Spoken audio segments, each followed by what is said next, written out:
queridos Harisca e Irene, Deus abençoe a todos vocês. Um prazer estar mais uma vez aqui nessa videoaula, falando dessa lição maravilhosa que estamos nesse terceiro trimestre, o Deus que governa o mundo e cuida da família. 2 textos em hebraico maravilhosos do Antigo Testamento, feminino, Ruth e Esther, que serão trabalhados durante esse trimestre. Muito bom, é uma alegria poder estar com vocês aqui, agradeço a Deus pela vida de vocês e como eu sempre digo, este é o dia que fez o Senhor, alegremos-nos e nos regozijemos nele. Que bênção, gente! Lição de número 2, o livro de Ruth. Então essa lição vai trabalhar um pouco, é como se fosse uma introdução ao livro de Ruth. Geralmente, quando a gente trabalha a questão bíblica, tanto no Antigo como no Novo Testamento, a gente tem introdução ao Antigo e Novo Testamento, teologia do Antigo e do Novo Testamento, exegese do Antigo e do Novo Testamento, hermenêutica do Antigo e Novo Testamento, e outras características que são o estudo da língua, do grego e do hebraico, que vai abarcar esse conteúdo da teologia bíblica, que é o que vai pesquisar data, autoria, destinatário, teologia, palavras-chave, propósito, tudo isso está dentro de uma perspectiva de teologia bíblica. E, claro, que muito mais assuntos.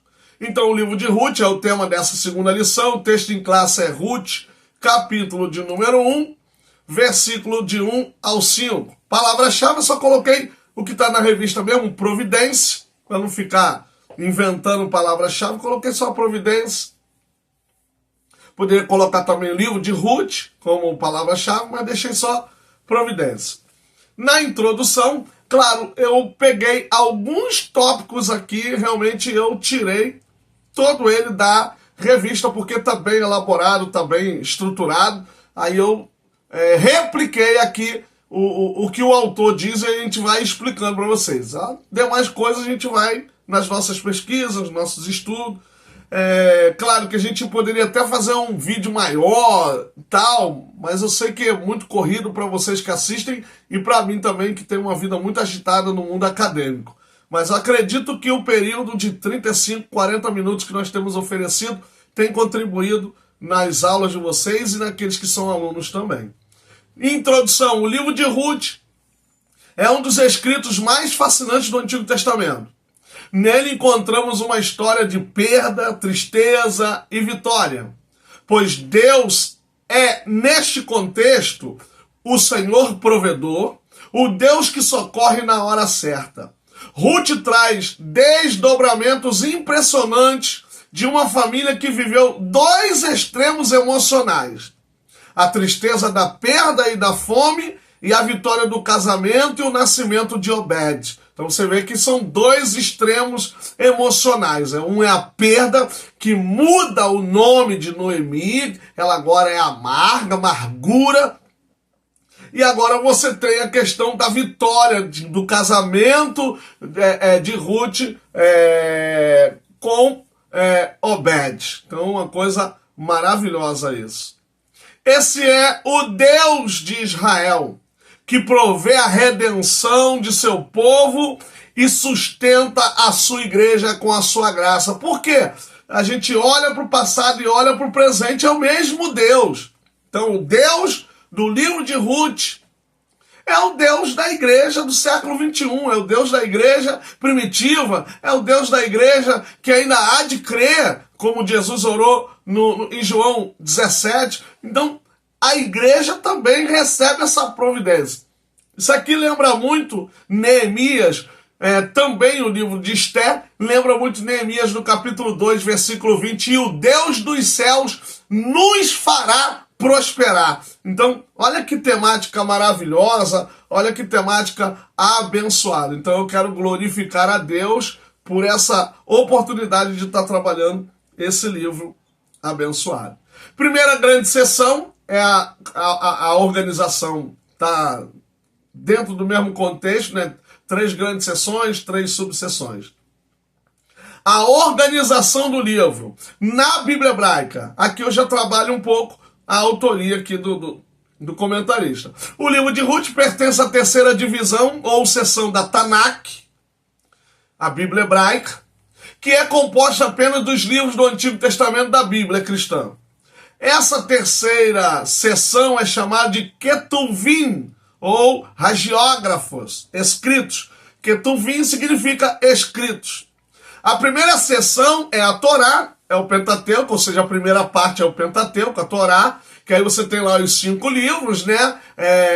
Bereshit, Shemot, Vaikra, Bamidbar e Hadevarim, que seriam, no princípio, eis os nomes, e chamou no deserto, e as palavras, ou estas são as palavras. E a segunda é Nevirim, que são os profetas maiores e menores. Isso está em Lucas capítulo 24, 44. Você tem no Novo Testamento, Jesus, os autores evangélicos às vezes falando só nos profetas e nos salmos, e alguns nas leis e nos profetas, e depois você tem textos na lei, nos profetas e nos escritos. Então você vê que já no período de Jesus eles reconheciam o Antigo Testamento como palavra de Deus, que na verdade foi a primeira Bíblia da igreja cristã, foi o Pentateuco, a Torá, a Tanakh, a Bíblia hebraica. A Bíblia hebraica no sentido de que com essa estrutura, porque na verdade a maioria das citações que nós temos do Antigo Testamento no Novo Testamento vem da Bíblia grega, da 70. Mas a Bíblia hebraica ela é dividida nessas 3 partes. Torá, Nevirim, Ketuvim. Na verdade, a primeira seção é essa, a segunda seção é a profeta e a terceira seção, como o autor diz aqui, é realmente... A Bíblia não está escrito em ordem cronológica, mas ela está escrito, possivelmente, em ordem de grandeza. Para o judeu, por exemplo, quem é o mais importante? O mais importante é a lei. Depois, entre os escritos e os profetas são mais importantes. E aí depois você tem os escritos, então você tem uma ordem de importância. Se você for no Novo Testamento, essa ordem de importância também é seguida. Por exemplo, para a igreja ocidental, para nós, para a igreja de Roma, para todos nós do Ocidente, a ordem de grandeza é o quê? Os evangelhos. Depois dos evangelhos, aí, evangelhos e Atos, depois dos evangelhos você tem as cartas de Paulo. E aí depois você tem as cartas apostólicas e por fim o Apocalipse. Na igreja oriental, a igreja grega do Oriente, já é o contrário. Os evangelhos e Atos continuam na ordem de grandeza, mas aí isso trocam entre Paulo e as cartas apostólicas, as cartas universais. Por quê? Porque os apóstolos, para eles, é maior do que Paulo. Então as doutrinas dos apóstolos vêm primeiro e depois vem a de Paulo. Então você vê que são 2 mundos diferentes, porque você tem a igreja oriental e a igreja ocidental. Tá certo? Então é sim uma ordem de grandeza, possivelmente, que nós estamos observando, que a própria estrutura diz isso. Aí dentre os escritos, que são 11 livros, estão os Megilot, que são 5 rolos, livros curtos lidos publicamente nas festas judaicas anuais, que é o Cântico dos Cânticos, Rútico, Lamentações, Eclesiastes e Esther. Também são chamados, alguns desses, por exemplo, Eclesiastes, é denominado como livro sapiencial, ou seja, faz parte dos textos sapienciais, que fazem parte do conjunto dos escritos. Então, os sapienciais, Eclesiastes, Jó, Provérbios, tudo está dentro ali desse contexto sapiencial. Em função de narrar fatos ocorridos durante a colheita, a leitura litúrgica de Ruth era tradicionalmente feita durante o Shavuot, que é o Pentecoste, a festa da colheita. Então esse é todo o contexto aqui, aonde está organizado o livro de Ruth. Então está na terceira parte da Tanakh, que é Torá, Nevirim, Ketuvim. Primeira parte, Torá, a lei. Segunda parte, Nevirim, os profetas. E terceira parte, os Ketuvim, que são os escritos. Tá só a Torá aqui que é no singular, mas Nevirim, que é profetas, porque no hebraico profeta no singular é Navi, e Ketuvim, que são aí os escritos. Na nossa Bíblia, que é a segunda pequena seção, na Bíblia grega, ou na Bíblia cristã, melhor dizendo, enquanto a Bíblia hebraica está dividida em 3 partes, Pentateuco, Profeta e Escritos, o Antigo Testamento da Bíblia cristã é composto de 4, Pentateuco, poéticos, históricos e proféticos. Então, os poéticos, você tem Salmos, você tem Jó, aí você tem os históricos, que são o 1 Samuel, 2 Samuel, 1 Crônicas, aí você tem os profetas, que são Isaías, Jeremias, os 12 profetas.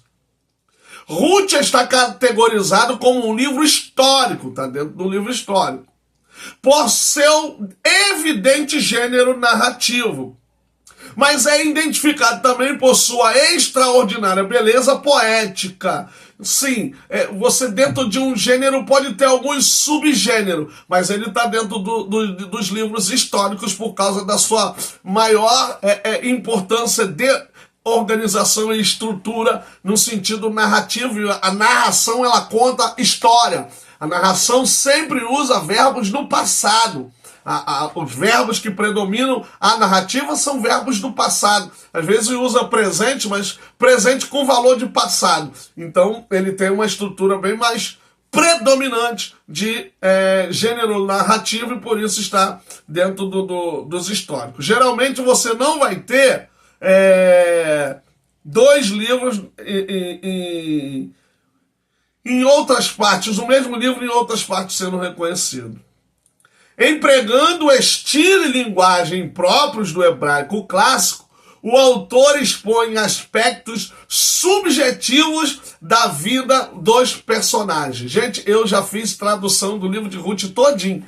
Já fiz tradução do livro de Ruth e não só tradução, já fiz análise morfológica também no livro de Ruth todinho. Peguei o livro de Ruth todo, coloquei ele no Word e fui botando cada parte, verbo, substantivo, adjetivo, artigo, em várias cores para determinar o que é aquilo ali, qual é o verbo e tal. O hebraico é uma coisa linda, mas não é tão fácil não.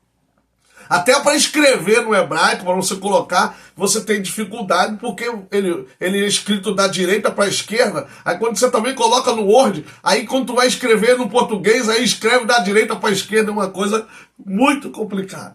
A obra está organizada em 4 capítulos, somando 85 versículos. Caro, gente, isso aqui é o mínimo dos mínimos. Essa informação aqui ela é muito relativa por causa do texto hebraico e da 70, porque aqui agora nós estamos falando da Bíblia grega, porque é a Bíblia cristã. Então, isso aqui é muito relativo, porque você vai olhar o texto hebraico e tem que ver se realmente, porque aí vai contar por palavra ou tal. Então, o ideal é vocês que vão dar aula, dar uma analisada dentro dessa pesquisa aqui, dentro dessa... Não estou dizendo que está errado, não é isso, mas porque é relativo, porque são 2 textos diferentes, o hebraico e o grego. O grego tem uma gramática muito maior do que o texto hebraico. Então, às vezes, para uma palavrinha hebraica, o grego tem que usar 2 palavras gregas. Então, a gente tem que observar isso aqui. Terceira, autoria e data. Não conhecemos o autor, nem temos meio para adivinhá-lo. Muito menos sabemos com exatidão a data da composição do livro. Praticamente todos os livros da Bíblia a gente tem essas dificuldades, mas no Novo Testamento é um pouco mais fácil, entende? No Novo Testamento você tem, porque é mais recente, e mesmo assim a gente ainda tem dúvidas de alguns que tenham sido escritos pela pessoa, porque leva o nome da pessoa. Então imagine um texto bem mais antigo do que a era cristã. Então a gente vai trabalhar dessa maneira. Na lição, o autor coloca a ideia que foi Samuel que tenha escrito, possivelmente, mas não tem marca autoral. Não há marca autoral. Há quem diga que ele tenha uma composição tardia, outros numa origem antiga, ou seja, tem quem diga que ele foi escrito mais recente e tem aqueles que acreditam que foi escrito com mais antiguidade. Aí complicado. A legislação sobre o levirato e o goelato, porque você tem o levirato e o goelato, né, que é o goel, que é o remidor, e o levirato, que é essa ideia também do casamento, que alguém vai remir. Então, há quem diga, né, a legislação sobre o levirato e o goelato indicam um período em que as práticas legais ainda estavam pouco formalizadas, então você ainda não tinha essa formalidade. A história situa-se no passado, no tempo dos juízes, porque o texto fala isso. Pode ser um modo de falar durante a monarquia. Ou seja, o fato de dizer que era no tempo dos juízes pode sinalizar que seria aí se referir à monarquia, no período da monarquia. Ou então, uma tentativa de unir o presente, em que já não há monarquia, com o passado remoto. Então você vê que aqui nesse parágrafo, a possibilidade de ter sido escrito de maneira antiga e a possibilidade de um livro ter sido escrito mais recente, porque a ideia de que foi escrito no período dos juízes e foi escrito no período pós-monarquia. Então, não tem como a gente determinar. O interesse por Davi, sua pátria e sua tribo podem sugerir uma atitude contra a casa de Saul ou o reino do norte, porque tudo está acontecendo em Judá, tudo está acontecendo em Belém, eles são belemitas, eles são em Belém, no tempo da monarquia. Ou então pode ser lembrança nostálgica em tempos de desolação e esperança. Em síntese, a análise interna do livro não permite sua datação. Então, a gente tem muita essa dificuldade de encontrar. Isso aqui é um parágrafo muito importante. O contexto do livro, no tempo dos juízes. Não há uma data precisa para os fatos narrados em Ruth. O que sabemos é que ocorreram 3 gerações antes de Davi. Nos dias dos juízes, Ruth 1 e 4 e tal, esse período dos juízes durou mais de 3 séculos. Durou mais de 3 séculos esse período. Começou depois da morte de Josué, por volta de 1375 a.C., e se estendeu até o início da monarquia de Israel, com a ascensão de Saul ao trono em 1050 a.C. Foi marcado por uma grande anarquia e uma profunda apostasia e infidelidade do povo hebreu. Juízes 1, 7 a 19. Uma frase que identifica bem aquela época sombria é: cada qual fazia o que parecia direito aos seus olhos. Sem uma sábia direção, o povo perece, gente. Então, isso está aqui em 17:6, mas eu vou também ler o último versículo mais para frente. Então você vê que o texto não deixa claro um período, não há uma data precisa, mas ocorreram 3 gerações antes de Davi, nos dias de juízes, está isso em Ruth 1 e no capítulo 4, 21 e 22. É um período que durou aí cerca de 3 séculos, depois da morte de Josué, já estavam estabelecidos na terra prometida, e aí você tem aqui um povo vivendo numa monarquia. Lá embaixo eu digo que o livro de Juízes é como se fosse uma criança mal criada, porque a gente não consegue ver ali uma fidelidade, só enquanto os juízes levantavam. E quando não tinham, viviam como seus próprios deleites. Então esse é o segundo contexto, aqui é a segunda parte da revista. Secularismo, hedonismo e idolatria. A leitura do livro de Juízes, aqui como eu falei para vocês, pode ser comparada com a vida de uma criança mal criada, que sempre está em desrespeito. Isso também é visto nesse período. O último capítulo e o último versículo demonstram a situação do povo hebreu daquele tempo. Naqueles dias, não havia rei em Israel, porém cada um fazia o que parecia reto aos seus olhos. Olha isso, gente. Então havia realmente uma apostasia, havia realmente um distanciamento de Deus. Então o trabalho profético foi um trabalho muito sério. Você já tem, claro que desde o início de Israel, você já tem essa ideia profética, mas depois da lei, depois da morte de Moisés, ele até mesmo diz isso, né? Que ele, depois da partida, o povo ia realmente se distanciar e tal. Josué teve a mesma pegada que Moisés, cada um teve a sua característica. Então Moisés teve uma característica de grande líder, grande legislador. Josué teve sua característica como líder? Teve. Cometeu falhas,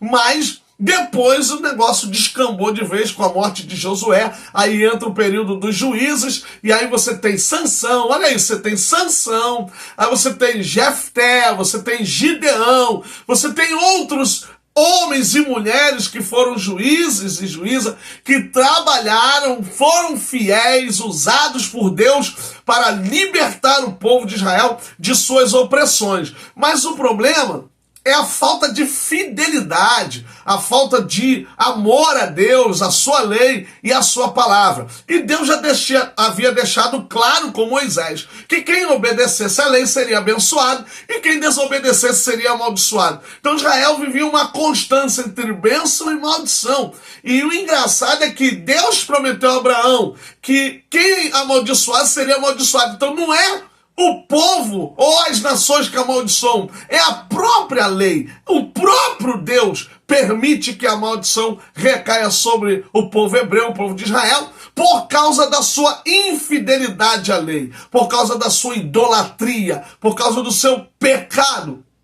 diante de Deus. Secularismo e hedonismo trazem o pior do que este mundo pode oferecer. E era isto que estava acontecendo naquele momento. Hedonismo é a ideia de que a pessoa pode ser feliz no seu sem limite, né? A pessoa hedonista, ela busca a felicidade a qualquer custo. E o secularismo? O secularismo, claro que é aqui uma linguagem moderna para falar de 3.000 anos atrás. Então, mas aqui a gente precisa entender que o secularismo aqui tem a ver com a influência do que está acontecendo ali naquele século. Na atualidade, o secularismo está muito ligado à pós-modernidade.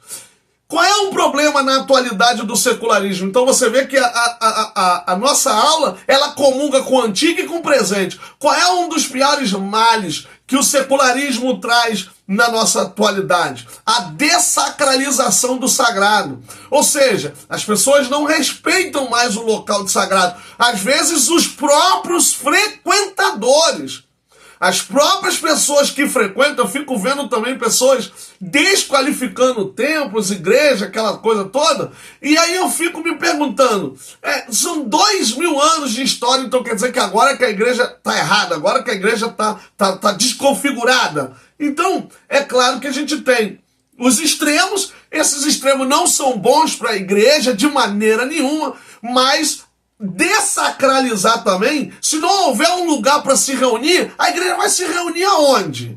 Entende? Então, foi-se o tempo de que a igreja era em casas. Não há mais como ter a igreja em casa com a quantidade de crente. Então a Bíblia é bem clara, fala de reuniões, fala de união. A própria palavra igreja, assembleia, reunião, entende? Tem que haver esse grupo de reunião, esse grupo de pessoas que se unem, que se reúnem para partir o pão, para cear e tal. Então, o ideal é o quê? É nós tentarmos viver fora do secularismo, de maneira que o mundo não nos influencie. Então, é respeitar aquilo que é sagrado, é respeitar aquilo que é santo. E existem aqueles que pegam o profano e misturam com o santo. E aí você tem uma mistura de música mundana com música sacra, de música espúria, com música que nós chamamos de hino, de adoração, e ritmos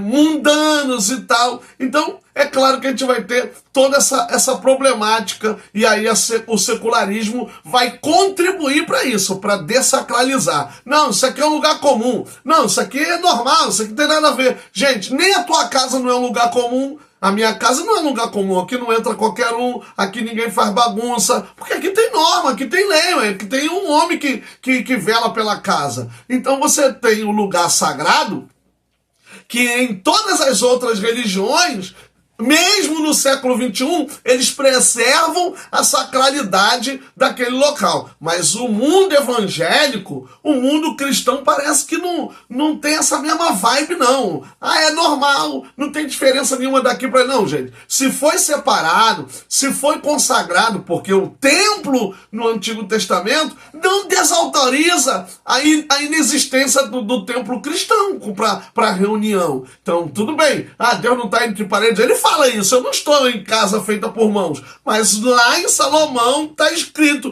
que a nuvem de Deus, a glória desceu, que quem estava dentro não saía, quem estava fora não entrava. Então a gente também precisa entender que existe esse lugar foi consagrado, esse lugar foi dedicado. Então, você tem também lá em Daniel, os utensílios não foram usados lá pelo Beltesazar. Então, você vê, olha o que ele fez. Foi lá, o que apareceu na parede? Mené, Tekel, Farzim. Pesado foste na balança, dividido foste teu reino, e dado ao medo aos persas. Ele morre naquele mesmo dia, porque usou os utensílios, porque é sagrado. Então eu não posso, por exemplo, pegar lá o microfone da igreja, o instrumento da igreja. Pastor, nós estamos fazendo um forró ali, nós estamos fazendo um baile funk ali, a gente está precisando de um microfone, gente. Então, eu não posso secularizar. Se eu entrar dentro dessa perspectiva, então eu vou cair no mesmo erro aqui do povo num período do juízo. Nós vamos viver conforme nossos próprios olhos. Nós vamos viver com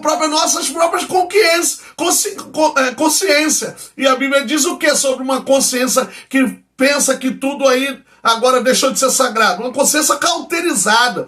Então, Ruth tem muito a falar para nós hoje.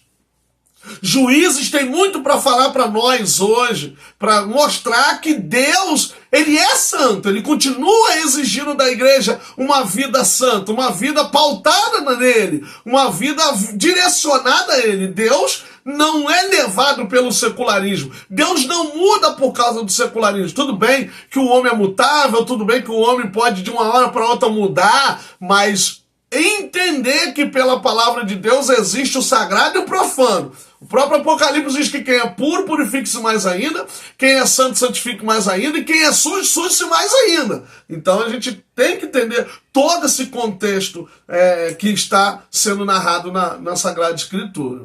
Opressão, clamor e livramento. Os temas de opressão, clamor e livramento são recorrentes no período dos juízes. Um ciclo repetido várias vezes no livro dos Juízes e que caracteriza essa era na história de Israel.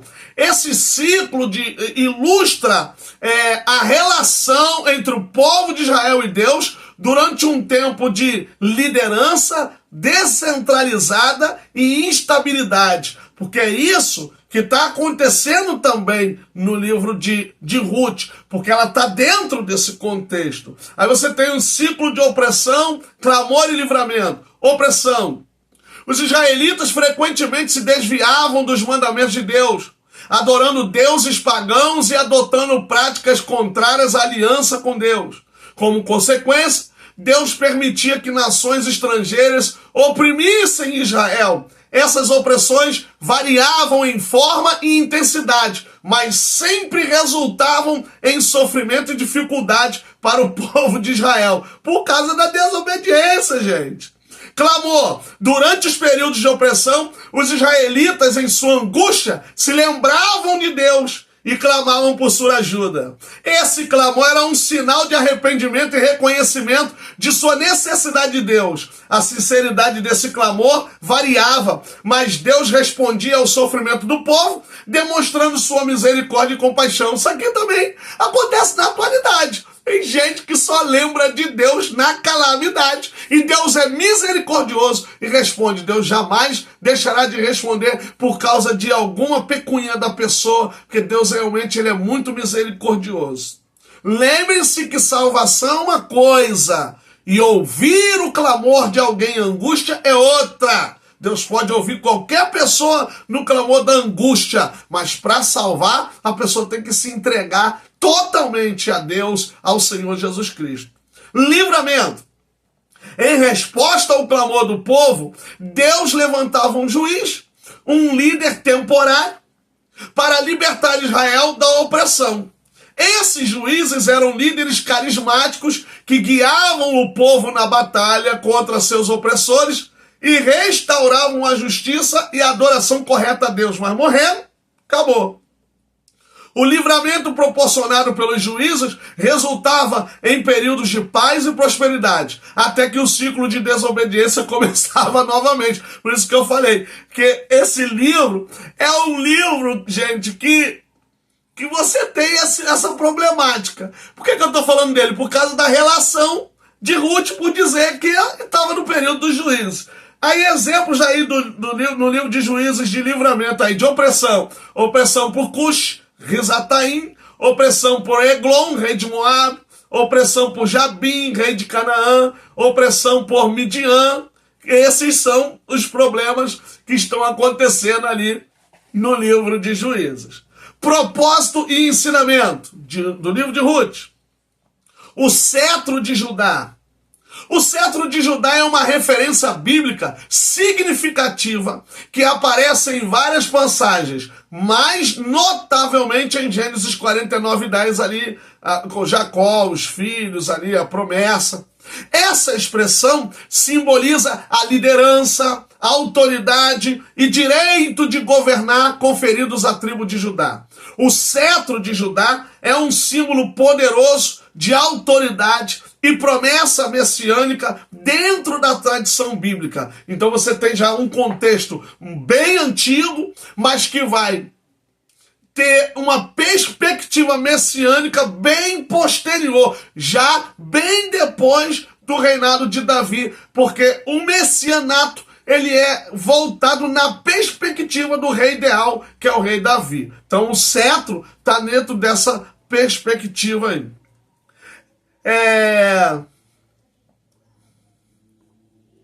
Representa a liderança destinada à tribo de Judá e aponta para o esperado governante eterno, Jesus Cristo, porque o cetro de Davi pertence a ele. De acordo com a interpretação cristã, aí já é uma perspectiva nossa, este símbolo une as promessas do Antigo Testamento com o seu cumprimento no Novo Testamento, destacando a continuidade da revelação divina, porque Jesus é o descendente legítimo de Davi. Significado: realeza e liderança. O cetro simboliza a autoridade real e o direito de governar. Atribuir o cetro a Judá indica que essa tribo terá um papel especial de liderança entre os israelitas. Realmente foi. Depois é que você teve a divisão do norte, mas o norte ainda acabou primeiro do que o sul, porque o reino norte foi destruído em 722 e o reino sul ainda permaneceu cerca de um século ainda posterior, ainda na sua posição. Depois é que cai para a Babilônia, porque Deus também determinou tal coisa. Profecia messiânica. Então você tem realeza e liderança. Judá tem essa perspectiva e Jesus tem. Ele diz que o reino dele não é desse mundo, então ele vai reinar com barra de ferro, como alguns dizem, né? Profecia messiânica. Muitos estudiosos e teólogos cristãos veem uma profecia sobre a vinda de Jesus Cristo que é da linhagem de Judá. Jesus é frequentemente referido como o leão da tribo de Judá no Novo Testamento, Apocalipse 5:5. Então você tem aí uma profecia messiânica. Ela vai se cumprir no Novo Testamento. O Novo Testamento é o ápice do sentido da Bíblia, do sentido pleno. É o Novo Testamento. estabilidade e permanência. A profecia sugere que a liderança de Judá seria estável e contínua até a chegada do Messias, estabelecendo uma linha de governança que culminaria em um governo eterno. Então a gente já sabe que está sendo traçado desde esse período antigo até a chegada da segunda vinda do Filho do Homem, a segunda vinda de Jesus, a parousia, em que Jesus voltará e reinará com os seus santos. Então jamais esse reino será destruído. Foi um erro e é um erro achar que Jesus não é o Messias. Foi um erro e é um erro achar que a morte foi o fim do Messias. O Messias é imortal e nós estamos o aguardando pela segunda vez, porque a primeira ele veio em carne, não foi reconhecido, não conseguiram entender quem ele era, blasfemaram contra ele, mas ele diz, e a própria Escritura diz que todo olho verá e toda língua confessará que Jesus Cristo é o Senhor. É ele que nós estamos esperando. No cristianismo, o cetro de Judá é visto aí como uma referência direta a Jesus Cristo, que é reconhecido como cumprimento das profecias messiânicas do Antigo Testamento. Jesus, sendo da linhagem de Davi, herda o direito de realeza, cumprindo a profecia de que o cetro não se afastaria de Judá. Gente, quer entender melhor o Jesus do Novo Testamento? No mínimo, Isaías. No mínimo, Isaías. Lê ele todinho e tentar pegar o que o Novo Testamento fala de Isaías. O próprio capítulo 12 de Mateus, versículo 14 ao 21, tem ali uma citação direta sobre a unção de Jesus, porque ele é esse Messias. Segunda parte da terceira sessão, já estamos quase no final. Amor e redenção. A mensagem principal de Ruth é o amor de Deus e seu plano de redenção da humanidade. Como representantes de judeus e gentios, respectivamente, Boaz e Ruth prenunciam a derrubada da parede de separação. A redenção é vista no livro nos sentidos literal e tipológico. Boaz é o parente remidor que preservou a descendência de Elimeleque, mas é também um tipo de Cristo, nosso Redentor, que redime, que aceita a partir do seu sangue, do seu sacrifício, um povo que estava perdido, largado nos seus próprios pecados, e foi lá e cumpriu o seu papel como o remidor. E a gente tem essa ideia. Muita gente prega em Ruth falando sobre isso, fazendo essa analogia de Boaz com Cristo como um parente remidor. Mas aqui também eu vejo João Batista. João Batista tem essa ideia aqui do levirato. Lembra quando ele diz: eu não sou digno de desatar as correias de sua alparca? Ou seja, eu também tenho até direito, mas porque eu sou parente. Mas é ele que tem a legitimidade, então eu não posso desatar, eu não tenho essa capacidade. Então aí o que ele está querendo dizer? Que o noivo é Jesus, é ele que é o esposo, é ele que tem que casar, eu sou só amigo do noivo. Então a gente tem que entender toda essa perspectiva. Claro, gente, isso aqui está tudo, ó, Isaías 59, 20, Lucas 1, 68, Efésios 1, 7, Tito 2, 14, são as referências. Fidelidade e altruísmo. O livro de Ruth é a terceira parte. O livro de Ruth abre uma janela que nos permite ver que nem tudo eram trevas nos dias dos juízes. Havia um remanescente fiel que temia Deus e foi usado por ele para cumprir seus propósitos. Em um mundo de crescente iniquidade, o justo vive pela fé.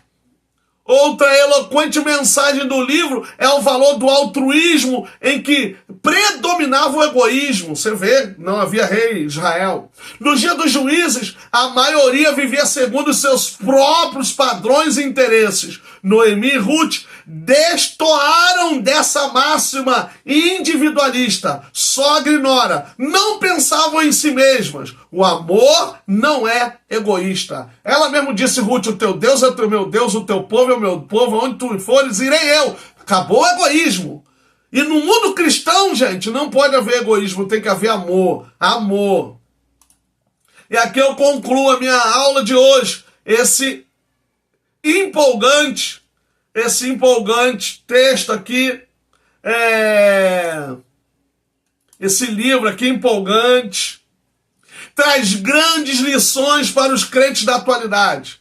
Amor e fidelidade, providência divina e altruísmo são exemplos de que Deus está disposto a abençoar o seu povo. Deus abençoe. Uma alegria mais uma vez estar com vocês. Gente, compartilhem, curtam, comentem, divulguem, passem para os outros, deixem o sininho ligado lá, ativo, e voltaremos em breve com mais uma aula. Haris Kai Erene, um abraço.